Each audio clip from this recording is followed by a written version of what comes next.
Рад вас приветствовать. Действительно, ваш приезд сопряжен с большой, огромной работой, которую мы проводим совместно. Действительно, при всей непростой ситуации, все, что мы заявляли ранее, все те проекты, которые стартовали, такие ключевые проекты, как и реконструкция, строительство детской больницы, вопросы, связанные с инфраструктурными проектами, все идет в запланированной повестке в рамках и форума экономического, прошедшего в Абхазии, были намечена дорожная карта по развитию и предоставлению программы льготного кредитования. Сегодня, как раз таки, пользуясь случаем, есть вопросы, которые необходимо будет обсудить по программе льготного кредитования. И ряд других вопросов, которые являются очень важными, значимыми в рамках совместной реализации. Искренне благодарны президенту Российской Федерации Владимиру Владимировичу Путину. Широкий круг вопросов нашего взаимоотношения мы обсуждали на встрече 9 мая.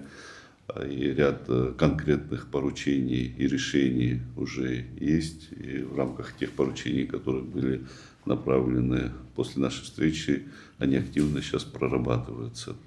Уважаемый Бадрат Зурабович, Владимир Валерьевич, действительно у нас достаточно конструктивная работа идет. И тут, несмотря на сложности или на что-то, она благодаря вашей команде, коллеги активно двигаются в направлении точно благополучия в республике. И если брать какую-то ретроспективу небольшую, соответственно, те успехи, которые есть, даже с точки зрения каких-то простых экономических показателей, и доходы, и валовый продукт, все это растет и растет темпами, мягко говоря, даже не проценты, а разы. Те поручения, которые были даны нашим президентом с точки зрения поддержки инвестиционных проектов, и ряд поручений, которые сейчас в стадии реализации.